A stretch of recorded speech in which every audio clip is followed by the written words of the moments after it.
Hello guys, कैसे हो आप लोग? आई होप आप लोग सब बढ़िया हो गए। तो आप डिस्कस करेंगे हम translation in eukaryotes. Last class में हमने प्रोकैरियोट के ऊपर डिस्कस किया था।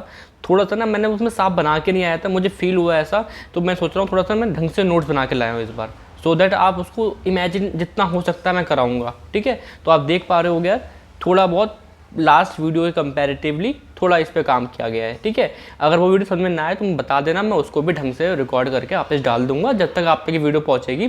ठीक है, अभी तो लगता है कि मैंने पढ़ा तो दिया, बट समझा दिया, हर चीज़ समझा दी है, बट मे बी इमेजिन करने में शायद थोड़ी दिक्कत आ रही हो, है ना, क्योंकि यार कुछ इसमें चाहिए होती है वीडियोस वगैरह, कुछ चल नहीं हो रही। ठीक है, तो उसकी दिक्कत ना आए तो मैंने यहाँ थोड़ा सा बना दिया है कि सो दैट आप थोड़ा सा, हाँ, आपको समझ में अच्छे से आए। ठीक है, चलो अब डिस्कस करते हैं हम ट्रांसलेशन इन यूकैरियोट्स। इंपॉर्टेंट है, पेपर में आता है, याद करना होगा। ठीक है, अब मैं क्या बोल रहा हूँ यार आपसे, ठीक है, थोड़ा एक दो दिन का गैप आता है वीडियोस में, यार गर्मी बहुत ज़्यादा पड़ रही है। अगर आप अभी मैंने वीडियो बनाना शुरू भी नहीं किया, अभी 1 मिनट हुआ है, एंड जून इस टाइम इतनी गर्मी में पंखा बंद करना पड़ता है, एसी है नहीं उस तरीके से। ठीक है, तो पसीना बहुत आता है। ठीक है, तो क्या पता है इसमें वीडियो में बीच में पॉज भी करूँ, बीच में पंखा चलाऊँ, गर्मी बहुत ज़्यादा पड़ रही है अभी। ठीक है, चलो स्टार्ट करते हैं। ट्रांसलेशन क्या होता है यार, हमारे पास mRNA होगा, हाँ mRNA होगा, उससे मुझे क्या बनाना है, प्रोटीन बनाना है। क्या बनाना है, प्रोटीन। उसे बोलते हैं क्या, उसे क्या बोलते हैं हम, ट्रांसलेशन, है ना। तो ये सिंपल सा होता है। अब ये कैसे होगा, कोडोन वगैरह हम डिस्कस कर चुके हैं। अब हम ट्रांसलेशन इन यूकैरियोट्स को पढ़ते हैं। तो हम इसको 4 हिस्सों में बांटेंगे, जैसा हमने प्रोकैरियोट में किया था कि पहले अमीनो एसिड को एक्टिवेट करेंगे, मतलब कि हमारे पास अमीनो एसिड भी होगा और उसका स्पेसिफिक टीआरएनए भी होगा, है ना। टीआरएनए भी होंगे बहुत सारे, हमारी बॉडी में अमीनो एसिड बहुत सारे हैं और बहुत सारे टीआरएनए भी हैं, 20। ठीक है, अब इन दोनों को साथ में लाना है। क्यों? क्योंकि अमीनो एसिड खुद तो चल के जाएगा नहीं, टीआरएनए एक ऐसी चीज है जो एमआरएनए के ऊपर पड़े कोडोन को पढ़ सकता है ना। आप समझ में आ रहा है मैं क्या बोल रहा हूँ? ठीक है, फिर हम पढ़ेंगे इनिशिएशन, इलोंगेशन, टर्मिनेशन। समझा दूंगा, मजा आ जाएगा।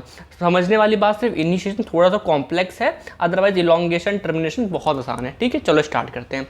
ओके, तो पहला हम डिस्कस करते हैं एक्टिवेशन ऑफ अमीनो एसिड। बिल्कुल सेम है प्रोकैरियोट जैसा, बस इसमें अंतर इतना है कि जो पहला AUG होगा, AUG देखो वहाँ पे, देखो फॉर्माइल मिथ्योनिन कहीं था, कहीं पे लिखा हो, मैंने कहीं लिखा हो, हाँ ये देखो हल्का हल्का लिखा है ना, फॉर्माइल मिथ्योनिन। तो AUG है ना, किसके लिए होता था वहाँ पे, वहाँ प्रोकैरियोट में फॉर्माइल मिथ्योनिन के लिए, बट यहाँ पे आपका मिथ्योनिन के लिए होता है, सिंपल। ठीक है, चलो एक्चुअली होगा क्या, यहाँ पे मेरे पास अमीनो एसिड है, उसमें ATP हम जोड़ेंगे। ठीक है, ATP में से 2 फॉस्फेट निकल जाएंगे, 2 फॉस्फेट निकल गए। ठीक है, और आपका एंजाइम कौन सा होगा, अमीनो एसाइल टीआरएनए सिंथेटेज। आंधी आ रही है, आवाज़ तो नहीं आ रही होगी, आवाज़ बाहर की? ठीक है, शायद नहीं आ रही होगी, चलो ठीक है। हाँ, मैंने क्या बोला आपसे, ये एंजाइम AMP और अमीनो एसिड लग गए। ठीक है, मतलब हुआ क्या, मान लो ये एंजाइम है, कौन सा एंजाइम है, अमीनो एसाइल टीआरएनए सिंथेज, है ना। ये एंजाइम है, ये क्या है, एंजाइम। इसमें क्या क्या आया, अमीनो एसिड आया और ATP आई। वो कैसे जुड़ गए, वो ऐसे जुड़ गए, देखो मैं लिखता हूँ, AMP जुड़ा एंजाइम से और AMP जुड़ा अमीनो एसिड। ये तो इतना हुआ, ठीक है, इतना हुआ, और 2 फॉस्फेट बाहर निकल गए। यार आवाज़ आ रही होगी ना बाहर से, रोक लूँगा वीडियो, 1 सेकंड रुको, शायद थोड़ी आवाज़ कम आ रही होगी बाहर आंधी की। ठीक है, शायद दरवाजे वगैरह लगा दिए मैंने। अब चलो स्टार्ट करते हैं। ठीक है, तो पहला स्टेप क्या हुआ, अमीनो एसिड और AMP और एंजाइम एक साथ लिंक हो गए।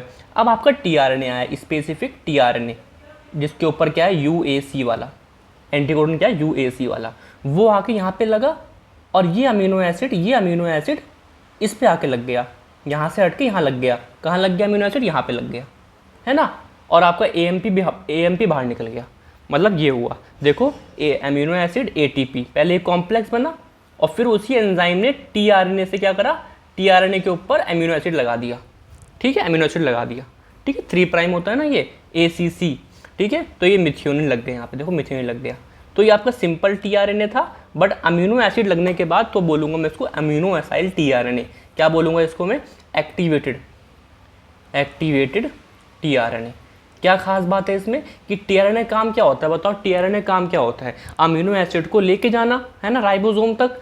ठीक है, अब कैसे लेके जाएगा, पहले अमीनो एसिड लेना पड़ेगा ना उसको, पहले उसने क्या करा, उसको कहीं ना कहीं अपने ऊपर जॉइंट कराया, अब उसको ट्रैवल कराएंगे। ठीक है, चलो, तो इतना सिंपल सा काम था, एक्टिवेशन ऑफ अमीनो एसिड हो गया। ठीक है, अब मोस्ट इंपॉर्टेंट चीज़ पढ़ते हैं, क्या, इनिशिएशन। ठीक है, तो इसमें 4 बातें समझनी है हमको, बड़े आम समझा दूंगा। क्या, राइबोसोम पहले अलग होंगे, 60-40 यूकर, पता है 60 + 40 होते हैं, फिर जाके 80 यूनिट बनती है ना, ये मैंने पहले बताया था। ठीक है, 43S पढ़ेंगे, 48S पढ़ेंगे, फिर 80S बनेंगे। ठीक है, क्या हो रहा है सब कुछ, चलो समझते हैं। तो राइबोसोमल डिसोसिएशन माने क्या है, नॉर्मली क्या है आपका, ये आपका एक राइबोसोम है, यूकैरियोट का है, प्रोकैरियोट्स का है, सिंपल सी बात है, एक लार्ज सब यूनिट है 60 की, एक 40 की, तो ये यूकैरियोट्स का है। ठीक है, इसमें 3 साइट होती है, EPA। ठीक है, लास्ट वीडियो में बात करी थी। अब मैं क्या बोल रहा हूँ आप लोगों से, पहले आपकी जो 40S है, स्मॉल सब यूनिट, और जो रेड वाली यूनिट है वो अलग होंगी,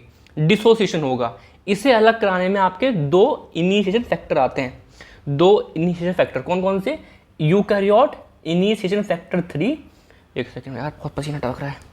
ठीक है, यूकैरियोट इनिशिएशन फैक्टर 3 और यूकैरियोट इनिशिएशन फैक्टर 1A, है ना। आपके ये 2 फैक्टर्स आए जिसने क्या करा, हेल्प करा, किसको, डिसोशिएट करा ATS को। ठीक है, 60 अलग 40 अलग, तो ये बात समझ में आ गई आपको। ठीक है, चलो, अब क्या हुआ, एक सेकेंड, बड़ा मुश्किल हो रहा है पढ़ाना। ठीक है, हाँ, फॉर्मेशन ऑफ 43S, अब देखते हैं क्या होगा। अब क्या होगा आपका, जो आपका एक होता है यूकैरियोटिक इनिशिएशन फैक्टर 2, ठीक है, उसमें जाके GTP लग जाएगा। तो मतलब हुआ क्या, इनिशिएशन, क्या बोलते हैं, यूकैरियोट इनिशिएशन फैक्टर 2 पे आके GTP लग गया। ठीक है, और ये GTP जाके किस पे लग गया, जो आपका वो tRNA जो एक्टिवेट हुआ था, कौन सा वाला, ये वाला, है ना, इस पे जाके लग गया। ठीक है, मैं स्टार्टिंग वाले की बात कर रहा हूँ, इसलिए मैंने मिथ्योनिन लिखा, वरना यहाँ पे कोई भी अमीनो एसिड हो सकता है। स्टार्टिंग में पहला मिथ्योनिन आएगा, उसके बाद ग्लाइसिन आए, कोई भी आए। ठीक है, तो आपका क्या बन गया यार, सब लोग एक साथ लग गए। देखो, ये देखो, आपका tRNA लगा हुआ है, आपका ये वाला फैक्टर लगा हुआ है, और GTP लगा है, तो क्या बोलेंगे इसको, टर्नरी कॉम्प्लेक्स। ठीक है, अब ये आएगा, ये पूरा टर्नरी कॉम्प्लेक्स आया और P वाली साइड पे आके लग गया, है ना, P वाली साइड पे आ गया। ठीक है, तो इसे बोलेंगे हम 43S प्री इनिशिएशन कॉम्प्लेक्स। ठीक है, समझ में आ रहा है क्या, तो इतना मैंने समझाया आपको। अब समझते हैं 48 के बारे में क्या बात होती है। 48 से पहले हमें समझना पड़ेगा mRNA को कुछ एक्टिव करना है। ठीक है, कैसे करेंगे, मेरी बात समझना। ये आपका एक mRNA है,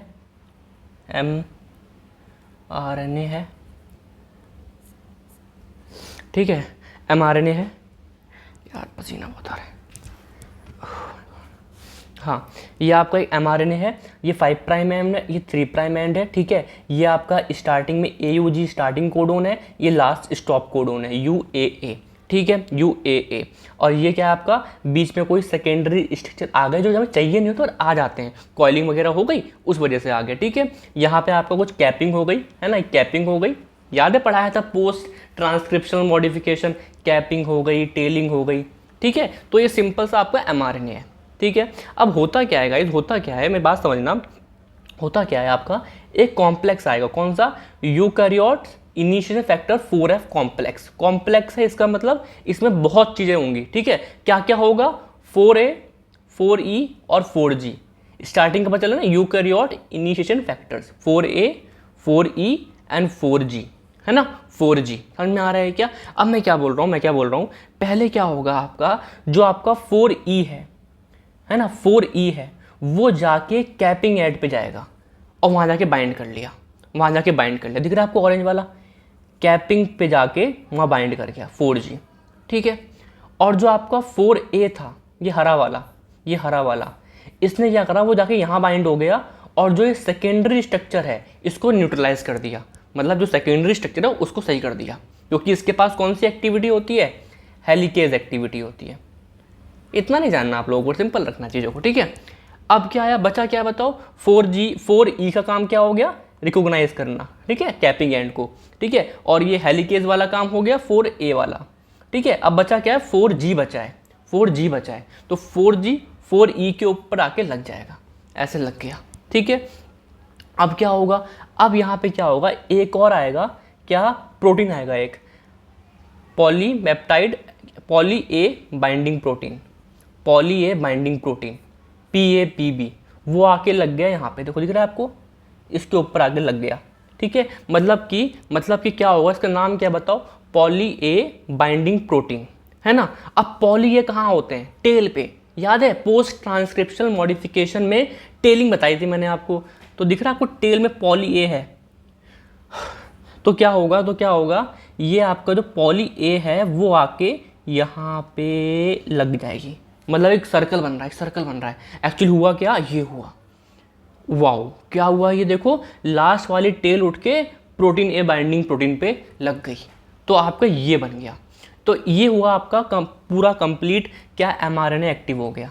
कुछ भी चेंजेस करने होते हैं हमने कर लिए mRNA में, कुछ चीज़ लगानी थी लगा ली हमने, समझ में आ रहा है क्या, तो mRNA लग गया, ठीक है, mRNA लग गया, mRNA बन गया, ठीक है। अब क्या होगा, अब आपको जो पहले बन रखा था, क्या बन रखा था, 43S प्री इनिशिएशन कॉम्प्लेक्स, ठीक है। यार मैं अपनी पूरी एनर्जी नहीं लगा पा रहा हूँ, ये लग रहा है, क्योंकि पसीना बहुत ज़्यादा आ रहा है, ठीक है। अब मैं क्या बोल रहा हूँ, ये आया उठ के, है ना, ये आया उठ के, ये गया यहाँ पे 5 प्राइम पे गया, और इसने यहाँ से ट्रैवल करना शुरू करा, क्यों ट्रैवल कर रहा है और रुक क्यों नहीं रहा, क्योंकि इसको AUG चाहिए, क्यों चाहिए AUG, देखो यहाँ पे सीक्वेंस क्या है, UAC, अगर आप देख पा रहे हो यहाँ पे सीक्वेंस क्या है, UAC, तो अब क्या होगा, UAC के लिए क्या चाहिए बताओ, क्या चाहिए, AUG चाहिए, तो इसको नहीं मिला,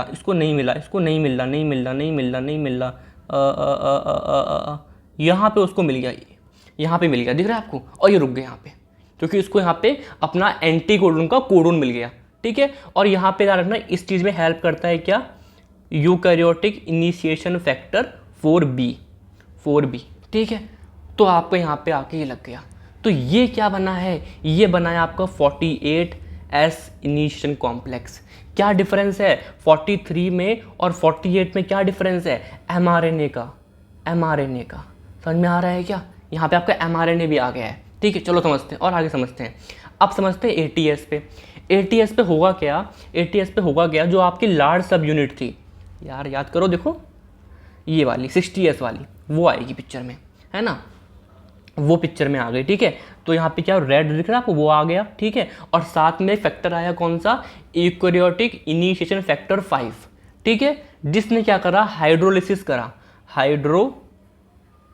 करा, किसका, GTP का। GTP टूटा है किस में बताओ, GDP में और फॉस्फेट में, ठीक है। एनर्जी निकली, जिस वजह से क्या हुआ, जितने भी दूसरे फैक्टर सब निकल गए, जो लगे हुए थे ना, देखो फालतू लगे हुए हैं, अब ये सब हट गए। दिख रहा है आपको, यहाँ पे कोई फैक्टर दिख रहा है क्या आपको, आप बोलोगे नहीं कोई फैक्टर, सबका काम हो गया ना, अब फैक्टर नहीं है उस तरीके से कोई, ठीक है। इस चीज़ पे कोई फैक्टर दिख रहा है, नहीं दिख रहा है, ठीक है। तो अब ये क्या बन गया आपका, ATS इनिशिएशन कॉम्प्लेक्स, ठीक है। समझ में आ रहा है क्या, तो ये आपका पूरा हुआ था इनिशिएशन में काम, ठीक है। अच्छा, इलॉन्गेशन के नोट्स थोड़ा एक सेकंड को, हाँ लिख देता हूँ मैं, थोड़ा सा नोट ऊपर नीचे हो गए, बट कोई बात नहीं, मैं ऐसा कर लूँगा, है ना। चलो देखते हैं, आगे बोल रहा हूँ, यहाँ लिखता हूँ इलॉन्गेशन, समझ में आया क्या हुआ, ठीक है। इलॉन्गेशन, अब होगा कि इलॉन्गेशन में अभी तक कहानी कहाँ तक थी, देखो अभी तक कहानी मेरी यहाँ तक पहुँच चुकी है, कहाँ तक, ATS तक पहुँच गई है, एक सेकेंड, ATS तक पहुँच चुकी है, ठीक है। अब क्या होगा आपका दूसरा, यहाँ पे क्या होगा, दूसरा कोडन होगा, मैंने बोल रहा हूँ कुछ भी हो, मान लो कुछ भी हुआ, ठीक है, उसके लिए एक अपना tRNA होगा, उस पर जाके लगेगा यूकैरियोटिक इलॉन्गेशन फैक्टर। अभी तक क्या चल रहा था, इनिशिएशन फैक्टर, अब इलॉन्गेशन करना है, इलॉन्गेशन फैक्टर 1 अल्फा, है ना, 1A भी बोल देते हैं, 1 अल्फा बोलो, ठीक है। उस पर GTP लगा हुआ है, तो ये क्या, ये हो गया, ठीक है। अब ये हो गया, अब क्या होगा, ये GTP यहाँ पे क्या, यहाँ पे आएगा, ये आया पूरा, और A वाली साइड पे आके लग गया। अब हुआ क्या, अब देखो ये वाला अमीनो एसिड है ना, और ये क्या है, मिथ्योनिन, इनके बीच में बनना है बॉन्ड, कौन सा बॉन्ड बनता है अमीनो एसिड के बीच में, पेप्टाइड बॉन्ड। तो उसके लिए एनर्जी कहाँ से आएगी, तो एनर्जी आएगी GTP बोलेगा देखो मैं टूट रहा हूँ GDP में और फॉस्फेट में, यहाँ से एनर्जी निकलेगी ना, तो क्या करो इस एनर्जी का एक बॉन्ड बनाओ इन दोनों के बीच में, इसको यहाँ ट्रांसफ़र कर दो बॉन्ड बना के। दिख रहा है आपको, मिथ्योनिन चला गया, मिथ्योनिन चला गया और एक बॉन्ड बन गया पेप्टाइड बॉन्ड, ठीक है, और बाकी जो फैक्टर थे निकल गए अपने वर्किंग निकल गए, ठीक है। तो अब हुआ क्या, अब क्या आएगा, एक और इलोंगेशन फैक्टर आया 2, यूकैरियोटिक इलोंगेशन फैक्टर 2 जीटीपी के साथ, बिकॉज सब कुछ energy consume, energy demanding process है। एनर्जी कहाँ से आएगी यार, एनर्जी एटीपी जीटीपी यहीं से तो आती है, ठीक है। तो इसने क्या करा, इस राइबोसोम को थोड़ा आगे बढ़ाया। क्या बोल रहा हूँ, राइबोसोम को आगे बढ़ाया। अगर आप थोड़ा देख पाओ, थोड़ा समझ पाओ मैं क्या बोल रहा हूँ, है ना, मैं क्या बोल रहा हूँ, देखो आप, AUG यहाँ पे था, अभी दिख रहा है, AUG यहाँ पे था, अब AUG यहाँ पर है। तो इसका मतलब हल्का सा आगे बढ़ा है क्या, राइबोसोम आगे बढ़ गया, ठीक है। मतलब कि जो ये वाला जो tRNA P साइट पे था, अब वो कहाँ आ गया, A साइट पे, और उसके ऊपर कोई अमीनो एसिड है, नहीं, क्योंकि अमीनो एसिड तो यहाँ ट्रांसफ़र हो चुका है, और जो A वाला क्या था वो P पे आ चुका है। समझ में आ रहा है क्या, तो A साइड फिर से खाली हो गई। तो अब यहाँ पे फिर से क्या होगा, ये लोग काम करेंगे, फिर से यही होगा, और ये होता रहेगा। इसे बोलते हैं इलॉन्गेशन। कोई मुश्किल बात नहीं है, आसान सी बात है, ठीक है। अगर आप प्रोकैरियोटिक पहले मुझसे पढ़ा है, समझ में आ गया था, तो बहुत आसान है, सब कुछ सेम ही है, हल्का हल्का फैक्टर्स के नाम बदल गए और कुछ भी नहीं है, ठीक है। अब समझते हैं टर्मिनेशन, ठीक है। टर्मिनेशन, इलॉन्गेशन, अब देखो यहाँ पे क्या होगा, आपका इलॉन्गेशन चलता रहेगा जब तक स्टॉप कोडन नहीं आएगा, यानी कि इनमें से कोई एक, UAA, UAG या UGA। अब देखो क्या हुआ, यहाँ पे एक कोडन आया A साइड पे UAA, आप जानते हो ये स्टॉप कोडन है, इसके लिए कोई tRNA होगा क्या, आप बोलोगे नहीं, इसके लिए कोई tRNA नहीं है, ठीक है। तो यहाँ पे क्या होते हैं, यूकैरियोट के रिलीजिंग फैक्टर 1 और 3 होते हैं, ठीक है, यूकैरियोट रिलीजिंग फैक्टर, ये आके यहाँ पे लग गए, है ना, ये आपके tRNA ऐसे लगते हैं दिखने में, बट मतलब tRNA नहीं है, ठीक है। और ये क्या करेंगे, यहाँ पे क्या लगा, रिलीजिंग फैक्टर लग गया आके, और इसने क्या करा, यहाँ से करा हाइड्रोलिसिस, क्या करा दिया इसका, हाइड्रोलिसिस, और आपके पेप्टाइड बॉन्ड को पूरा अलग कर दिया, मतलब पूरी जो पेप्टाइड चेन है इसको अलग कर दिया, और देखो ये बन गया। समझ में आ रहा है क्या, एनर्जी कहाँ से आई, अगेन जीटीपी से। आपका mRNA फ्री हो गया, आपका tRNA फ्री होगा, आपका राइबोसोम अलग हो गए, ठीक है। तो ये होता है। तो आखिरी में क्या है यार, आपका टर्मिनेशन कैसे होगा, बिकॉज आपके स्टॉप कोडोन के लिए tRNA नहीं होता है, उनके लिए होता है रिलीजिंग फैक्टर्स। तो वो क्या करते हैं, हाइड्रोलिसिस कर देते हैं, और आपकी पूरी जो पॉलीपेप्टाइड की चेन है वो अलग हो जाती है, ठीक है। This is all about translation in eukaryotes, ठीक है। कुछ रिवाइज करें हल्का हल्का था, जैसे आपके ये नाम सुने होंगे आपने, इनिशियल फैक्टर, ये कहाँ पे आए थे, ये डिसोसिएशन में हेल्प कर रहे थे। डिसोसिएशन, किसका डिसोसिएशन, ATS का, है ना। ये 2 वाला क्या काम कर रहा था, टेरनरी कॉम्प्लेक्स बनाने में, ठीक है ना। अब ये 4B 4A और 4E, है ना, आप देख पा रहे हो यहाँ पे मैंने पढ़ाया हुआ, वहाँ पे कहीं ये सब 4F की यूनिट होती हैं, 4F कॉम्प्लेक्स की। 4A का काम क्या है बताओ, 4A का काम क्या था, आपके सेकेंडरी स्ट्रक्चर को ख़त्म करना, ठीक है। अगर टू बी मोर प्रिसाइज, मैं थोड़ा सही कर देता हूँ, सेकेंडरी स्ट्रक्चर ठीक कर देता हूँ, ठीक है। ये देखो दिख गया, ठीक हो गया, है ना। तो 4A ने क्या करा, सेकेंडरी स्ट्रक्चर ठीक करा। 4E ने क्या करा, रिकॉग्नाइज करा इसको, कैपिंग साइट को, है ना। और 4G क्या करता है, कहीं ना कहीं 4G आपके जो इसको और इसको लिंक करता है, 4E को और पॉली ए बाइंडिंग प्रोटीन को, ठीक है। और 4B का क्या काम है बताओ, आपका यहाँ पे क्या, स्कैनिंग करने का, कि जो आपका जो आ रहा है ना 43 यूनिट, उसको स्कैन कराने का। हाँ यार कितनी गर्मी है, ठीक है ना। 5 का काम क्या है, हाइड्रोलिसिस, दिख रहा है आपको, लास्ट में कहीं बताया था मैंने, ये देखो 5 आया, हाइड्रोलिसिस करा दी, सब फैक्टर अलग हो गए, ठीक है। ये सारी बातें आपके लिए बता दी मैंने आखिर में, वरना कोई बड़ी बात नहीं है, आपको समझ में आ गया होगा, ठीक है। आपने ट्रांसलेशन ख़त्म कर लिया यार, मुश्किल है, ठीक है, आराम से पढ़ो, हो जाएगा, ठीक है। तो आई होप कल से बेटर होगा, मतलब लास्ट वीडियो से बेटर होगा यार ये वाला, क्योंकि मैं काफ़ी कुछ बना के लाया हूँ, पहले एफर्ट मैंने कुछ डाल दी इसमें, ठीक है। ऐसा नहीं है कि वो वीडियो भी बेकार होगी, नहीं यार, ठीक है, बट उसको आप थोड़ा दिमाग से इमेजिन भी करना पड़ेगा, है ना, थोड़ा ज़्यादा इमेजिन करना पड़ेगा, ठीक है। चलिए, तो जिससे कि मैंने ये बना दी, इससे आप बाद में कहीं पढ़ो तो आपको हेल्पफुल हो, बिकॉज जो वाली वीडियोस थी लास्ट वाली, मैंने रियलाइज़ करा यार कि चलो आपने पढ़ लिया, बट रिवाइज़ करो कैसे, नोट्स में कुछ ढंग से समझ नहीं आ रहा ना इससे, ठीक है। तो मैंने ये काम कर लिया, ठीक है। तो यार बहुत गर्मी है, आप लोग भी अपना ध्यान रखो, ठीक है, मस्त पानी वानी पियो, ठीक है। चलिए, ट्रांसलेशन इन यूकैरियोट्स आपका ख़त्म हो गया, ठीक है। तो अब आगे बढ़ेंगे, हम क्या पढ़ेंगे इसमें कुछ आएंगे, है ना, अब पढ़ेंगे पोस्ट ट्रांसलेशन मॉडिफिकेशन वगैरह। ठीक है, चलिए, ठीक है, थैंक यू, बाय।